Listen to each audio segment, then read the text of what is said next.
Assalamu alaikum everyone, and welcome to this video where we will be attempting to answer one of the most asked questions by learners of Arabic. And the question is it hard to learn? Is Arabic a hard language to learn?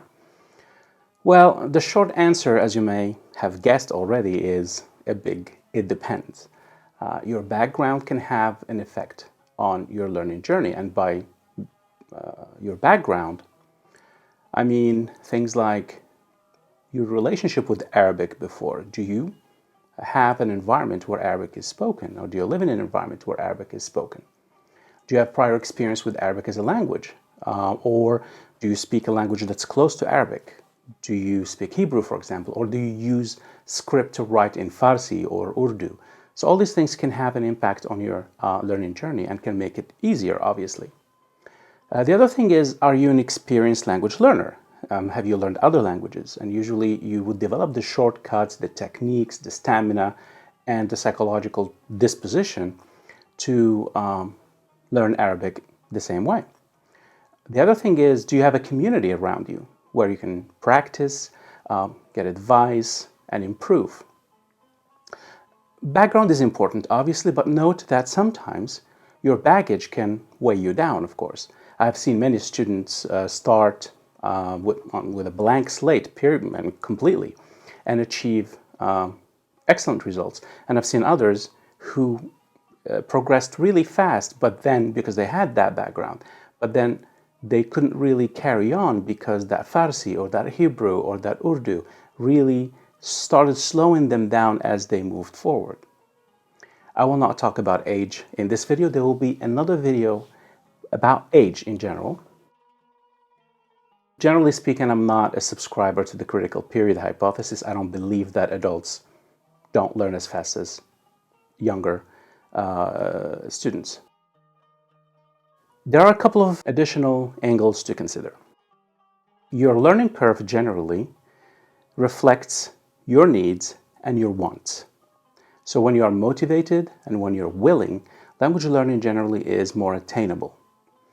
In the description below, I have included a link to a story about a young man by the name of William Scannell from Alaska. And this young man learned Arabic independently as a child, just using whatever materials he had, and he did just a wonderful job.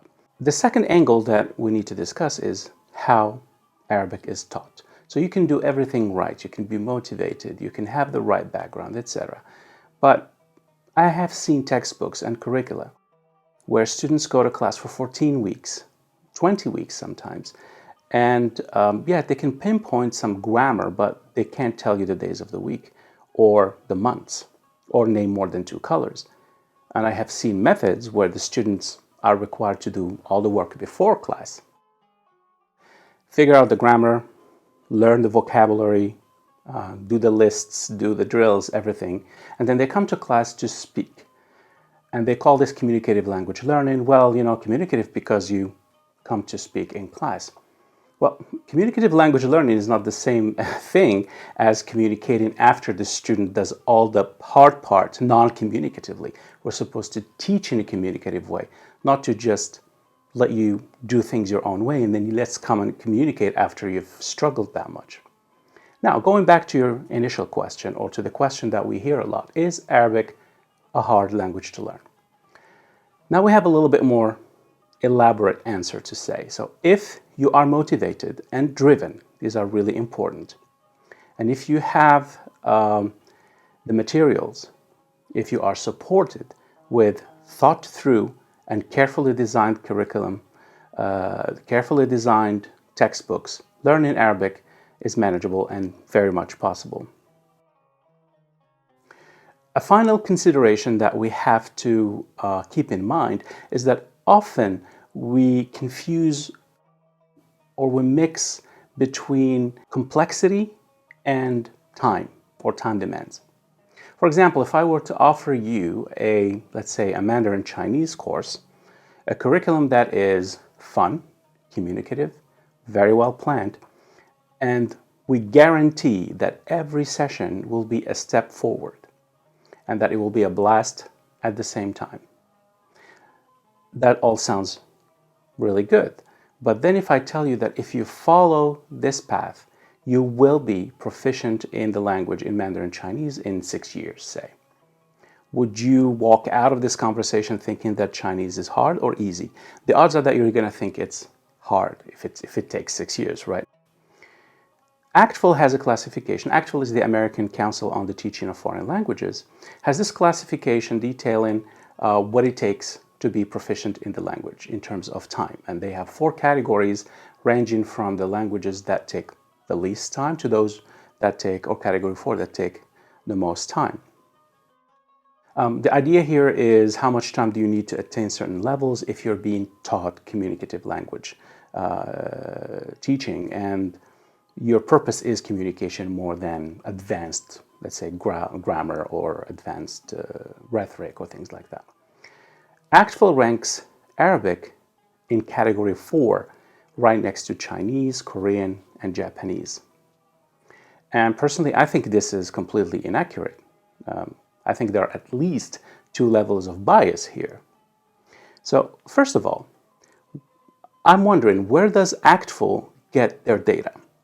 The logical answer to that is that it must emanate from a community that uses the language, that learns the language, that teaches the language. And we all know that this community is struggling with very insufficient or inefficient methods and materials as well.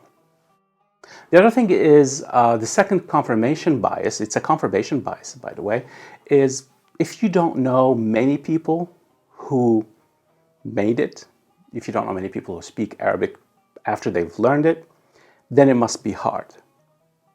And that is just simply not true. Arabic is not as commonly taught as other languages. It's struggling with the materials, with the variety of them, with Arabic for specific purposes, etc., but that doesn't mean it's hard. I don't believe that Arabic takes twice the time to learn than its cousin, Hebrew, and I don't believe it needs to take more than twice the time required to learn Farsi, Pashto, or Urdu. I just don't believe that. So the question is Arabic hard? Now, our final iteration of the answer would be not necessarily. Arabic is a lot more manageable and fun to learn than what is generally believed. And when it's not the case, then it's our fault, not the learner's fault. The large majority of students will take Arabic as a window to a new culture and a new world. They hope to engage in a level of interchange and get some daily things done with the language, of course. And in the meantime, many would knock out a few courses for college. In this particular setting, there is no reason why Arabic should be hard. It can be fun and should be fun. It can be manageable and should be manageable. And the dividends are just amazing. So at the end of the day, it depends what you bring to the table. It depends on your drive. But at the same time, it boils down to what materials you're using and how they approach teaching a language, and also the requirements, because if you're required to produce grammatical explanations, then that's something. But if you are required to demonstrate success in communicative situations, then that's a different ballgame. All right, so I hope this answers your question. Please keep watching.